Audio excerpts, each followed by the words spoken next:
Evin School of Management, independent center for research on organizational development and learning. And so for 20 years now, since 2006 when it was founded, we've been working with organizations and institutions to help them to be more stronger, more resilient, more impactful, and so that they can be able to deliver their services or their programs in a more impactful way. So we have governance and accountability framework. It's a tool which we use to support the development of board members, managers, senior management teams, and also from selection to induction to placement. And the governance and accountability framework we have is a knowledge-based and it's a value-based framework. And the key argument for knowledge-based and value framework for us is that it's not all knowledge is good. Not all skills and ideas are good. But we think values are very key and very critical when you are selecting or when you are inducting board members. And so factoring values when you are selecting and nominating board members, we think this is very critical. And so we use the pyramid of growth, which is the 4th generation activity theory. We argue that knowledge, skills, and ideas should be aligned to 6 principles. Knowledge should respect health, safety, quality, and standard of living of people.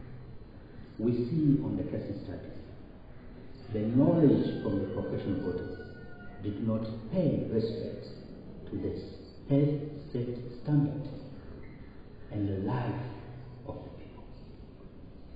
Lots of lives. Number 2, knowledge, value, knowledge, skills, and idea should pay respect to property, value for money, efficient use of resources, performance, effectiveness, and improvement. We want to improve longevity, we want to improve well-being of the people, we want to improve lifestyle of people, we want to make people happy.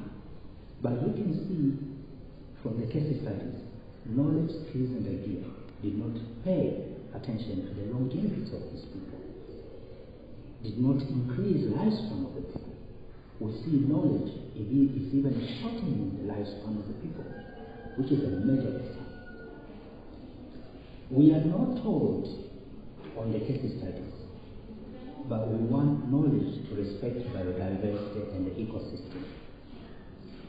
These are some of the things which we could go and look at on how the manufacturing process, the active ingredients which are used in the process, where are they coming from? Are there no destruction of nature? And for governing boards which can approve this kind of prescriptions, no wonder these are the companies which on the manufacturing process, we will not be surprised if they don't look on how they look on the plastics issues, waste management, carbon emission, all these other destructions. But knowledge, skills, and ideas, number 4, knowledge, skills, and ideas should pay respect to justice, social norms, diversity, age and gender, inclusiveness. What we see here is they don't look into how they impact the community, how they impact people, how they impact the older people.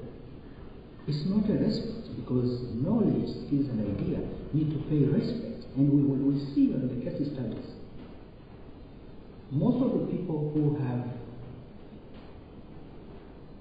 effects of high blood pressure, these are older people, and sometimes these are people also who are disadvantaged or who have disabilities. And so we want to see knowledge, skill, and idea pay respect to social norms and justice. Even if these people cannot defend by themselves, they are not professional in that area. Knowledge, skills, and idea should be able to protect people who are not professional, who are disadvantaged people. Older people, they cannot stand by themselves, they cannot say by themselves. But we see professionals who have knowledge cannot, they are using their knowledge to the disadvantage of other people. Number 5, knowledge, skills, and ideas should promote innovation. Knowledge, skills, and ideas should respect innovation. This is a question of, this is science, but we see knowledge does not respect innovation, technology. The use of technology is important to help humanity. Instead of lying, we encourage more innovation, use of technology. People should innovate fearlessly, and technology should not bring harm. Technology should serve, should promote livelihood, should promote living, should promote longevity. But we don't see this on the case study. And finally, knowledge, skills, and idea should pay respect to information. Disclosure is very important. Transparency of information is very important. Yes, as much as confidentiality is important. And so we think that all these boards should have been promoting transparency. The publishing journal should not be attacked. Researchers were not supposed to be attacked, because information should respect transparency, should be shared widely. However, we do understand that patents, intellectual rights, these should be kept and should be protected. So you can see from the case study, this is not the case. And so normally when we do board induction, we take 4 steps, and we want board members to be not trained just in a single day.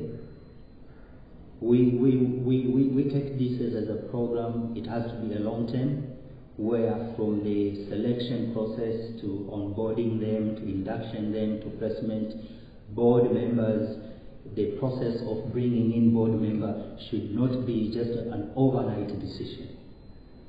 Headhunting process should start for some years, for some months, looking into the right people, looking into the right values, people who have the right values, who have value alignment to the organization.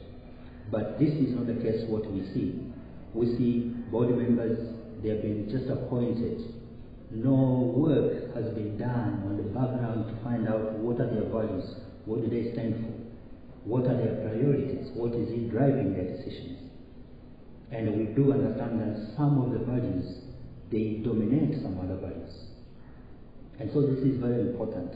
And so we work with organizations and companies for taking a longer term view, a minimum of 1 year, looking for board members, trying to engage them from the first stage. Engaging process. This is knowledge management, where you engage, you try to filter, you try to refine their knowledge, you try to shape them to align, to come into a line with the organization. And then we introduce them into the policies. That's the developing stage. We introduce them into the policies, and we develop together mechanisms of cooperation. And these, they work like shared values. And when we have shared values in place, they underpin the decision-making process, everything that we do. And then it's just after that level, that's when we go into stage 3, which is an enabling. before board members start now discharging their duties. This is where we look on the proper governance accountability structures. We make sure there are clear roles and responsibilities for them to work. We put in place clear and robust information system process for them to have communication, to know what is going on. Information is important, but again also we support by putting in place effective decision-making process so that they can be able to be effective, they can be able to do their work. And finally, number 4 is an empowerment, where now we give them responsibilities, we assign them responsibilities, we give them an empowerment in terms of what is it that they can decide, what is it that they cannot decide. What is their responsibilities? Where are they accountable? Where is it they're supposed to consult? Where is it that they're supposed to reform? So we take them through 4 processes of engaging, developing, enabling, and empowerment.